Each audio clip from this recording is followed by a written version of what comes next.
Good morning, everyone. Today I'm going to present an article by the topic Vasculitis involving the gastrointestinal system is often incidental but critically important. A 10-year experience at a tertiary care hospital. This study was done by Rashmi Tendon et al. In the Department of Pathology and Laboratory Medicine, Hospital of the University of Pennsylvania, Philadelphia. This was taken from American Journal of Clinical Pathology, August 2020 edition. Firstly, introduction. Vasculitis comprises a heterogeneous group of inflammatory disorders that are characterized by injury to and/or the destruction of various blood vessels in a wide spectrum of organs. Although the diagnosis of vasculitis according to clinical parameters is challenging, it is critical in mitigating the downstream consequences of tissue ischemia and necrosis. The gastrointestinal tract can be involved in various types of vasculitis, either in isolation or in combination with multiple organs. Moreover, gastrointestinal symptoms can be the very first presentation of a systemic disease. As such, pathologists may encounter vasculitis in gastrointestinal specimen ab initio and therefore play a key role in diagnosing vasculitic disorders. While the finding of vasculitis during the histopathologic analysis of gastrointestinal biopsy specimens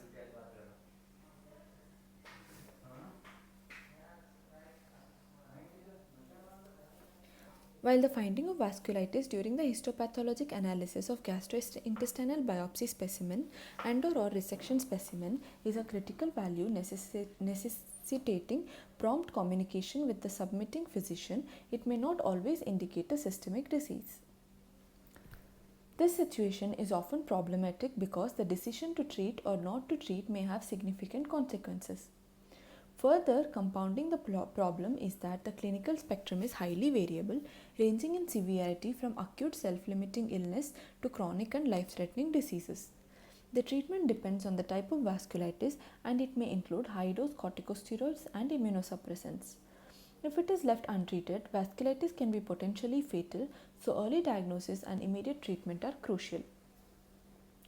Currently, there are no published studies on the clinical significance of pathologic findings of vasculitis in gastrointestinal specimens, particularly when it is not clinically suspected. Timely communication between pathologists and clinicians in these situations is critical for effective patient care. The present study was aimed to investigate the significance of unexpected vasculitis identified in gastrointestinal specimen by determining its prevalence and its correlation with clinical outcomes. The authors also investigated the rate of the timely communication of this unexpected diagnosis to the clinician and explored its impact on clinical management. Coming to materials and methods. Selection of patients. A retrospective search of surgical pathology database was conducted to identify patients with histologic evidence of vasculitis in all gastrointestinal specimens like esophagus, stomach, small and large bowel, pancreas, liver, gallbladder and bile duct, and diagnosed from January 2008 to August 2018 at the institution. Data collection. In the current study, unexpected gastrointestinal vasculitis was defined as histologic evidence of gastrointestinal vasculitis, no known history of vasculitis, and the absence of any clinical suspicion of vasculitis. Histologic evaluation. In each case, the vessels away from areas of ulceration and/or infarction were assessed for the presence of inflammation in the vascular walls and signs of vessel damage such as fibrin within the walls, thrombi, or endothelial necrosis. Coming to results. Histologic features. The authors identified 29 patients who had vascular changes suggestive of vasculitis involving the gastrointestinal system. The vascular changes were characterized by either necrotizing vasculitis, that is infiltration of the vessel wall by inflammatory cells with intramural fibrinoid necrosis, or leukocytoclastic vasculitis, that is neutrophil-rich infiltrates in the vessel with perivascular nuclear dust. In 3 cases, these changes were restricted to the areas of ulceration, erosion and/or necrosis. In this table, we can see a summary of the 29 patients. 16 were male patients and 13 were female patients.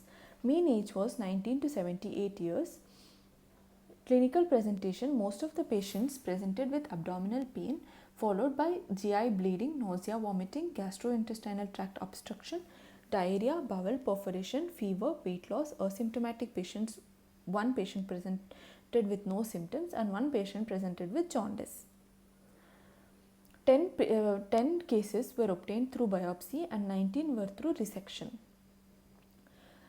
The sites involved, the most common site involved was the right colon, followed by ileum, 5 in ileum and gallbladder, 4 cases in left colon and 3 cases in transverse colon and small intestine, 2 cases each in rectum, appendix, jejunum, sigmoid colon, 1 case each in stomach, esophagus and duodenum. Of the 29 patients, 27 had necrotizing vasculitis or leukocytoclastic vasculitis, which was clearly identified in the areas away from ulceration or necrosis, thus supporting the diagnosis of gastrointestinal vasculitis. Secondary changes of vasculitis in the background were observed in all cases, including hemorrhage, acute inflammation, ulceration, erosion, and transmural necrosis. In addition, fibrin thrombi were identified in most cases. Crypt architectural distortion, a sign of chronicity in the colon, was seen in 6 cases out of the 29 cases. The pattern of vascular involvement, that is extent, location, size of vessels involved, did not differ significantly from case to case. Most cases showed vasculitis involving random small to medium sized vessels prominent in the submucosal layer of the gastrointestinal tract. The only distinctive feature was the presence of eosinophilic granulomas in one patient who had a history of eosinophilic granulomatosis with polyangiitis. Out of the 29 cases, the clinical suspicion of GI vasculitis was found in 9 patients. They were again studied for the history of any systemic vasculitis. 7 of them presented with histories of Behçet vasculitis, cryoglobulinemic vasculitis, eosinophilic granulomatosis with polyangiitis, lupus vasculitis and Takayusu arthritis, polyarthritis nodosa and polyarthritis nodosa associated with cryoglobulinemic vasculitis. 2 did not have any history of systemic vasculitis and they were diagnosed with Henoch-Schönlein purpura and anti-neutrophil cytoplasmic antibody associated vasculitis. 20 patients were seen with no suspicion of GI vasculitis. In them, all the 20 of them did not have any history of systemic vasculitis and they were all diagnosed as, one patient was diagnosed as cryoglobulinic vasculitis, lupus vasculitis, polyarthritis nodosa, cancer associated vasculitis, single organ vasculitis, lost to follow up 3 cases and no further diagnosis was made in 2 cases because they expired shortly after the bowel resection. This is a microphotograph showing a full thickness section of bowel wall from a right hemicolectomy specimen showing vasculitis involving small to medium sized arthritis.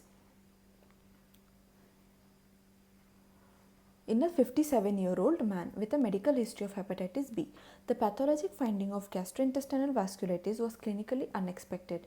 He was diagnosed with polyarthritis nodosa following this unexpected finding. In this picture, we can see the higher power magnification showing necrotizing vasculitis involving an artery with fibrinoid necrosis in the wall and acute inflammation and eosinophils and lymphocytes. This is a picture from the colon biopsy specimen showing a small vessel with prominent inflammatory infiltrates with fibrin deposits in a 53-year-old man who had 2 to 3 weeks of diarrhea, fever, abdominal pain, hematuria and a clinical suspicion of vasculitis. He was subsequently diagnosed with anti-neutrophil cytoplasmic antibody associated vasculitis. Here we can see the small vessel, and on higher power we can see the small vessel which shows inflammatory cells and fibrinoid necrosis. This is a picture from the full thickness section of a gallbladder in a 21-year-old man with a known history of eosinophilic granulomatosis with polyangiitis. In the high power magnification showing necrotizing vasculitis with eosinophilic granuloma. This is the necrotizing vasculitis with eosinophilic granuloma. We can see lots of eosinophils in this picture. Coming to discussion, diagnosing vasculitis can be quite challenging due to the overlapping clinical and laboratory features with many other diseases. There is no single diagnostic test, so an extensive workup including laboratory investigation, imaging and biopsy of involved tissue is often needed to render a definitive diagnosis. Approximately one third of patients with systemic vasculitis can develop gastrointestinal manifestations, which are often a side effect of the medications used to treat vasculitis, although they are sometimes the result of bona fide involvement by vasculitis. The diagnosis of gastrointestinal involvement is predominantly based on clinical manifestations, imaging, and endoscopic features because gastrointestinal biopsy specimens are usually difficult to obtain and superficial mucosal biopsy specimens have a very low yield. A recent retrospective single-center study by Gong et al. Investigated the frequency of upper GI involvement by vasculitis. Biopsy specimens were obtained from 124 patients with suspected GI involvement. However, histopathologic signs of vasculitis were detected in only 8 patients. In another study by Pagnox et al., biopsy specimens were taken from 23 patients with a clinical diagnosis of GI vasculitis. Only 3 biopsy specimens showed histologic evidence of vasculitis. Therefore, one can speculate that encountering vasculitis in GI specimen by pathologists is rare, not to mention that most GI specimens are received without any clinical suspicion or history of vasculitis. Over the 10-year, that is from January 2008 to August 2018 study period, only 29 patients with histologic evidence of gastrointestinal vasculitis were identified among the 1,31,367 GI pathology cases. Of these 29 patients, 10 were diagnosed by biopsy and 19 were diagnosed by resection. In addition, gastrointestinal vasculitis can occasionally be an incidental pathologic finding. One patient was asymptomatic and had a screening colonoscopy.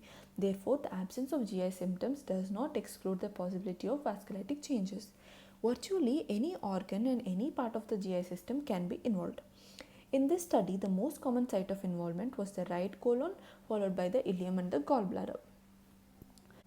Hepatic involvement has rarely been reported in lupus vasculitis, polyarthritis nodosa, single organ vasculitis, and cryoglobulinemia, and pancreatitis secondary to vasculitis has been reported in patients with ANCA-related vasculitis, polyarthritis nodosa, and single organ vasculitis. Hepatic and pancreatic involvement were not found in this study.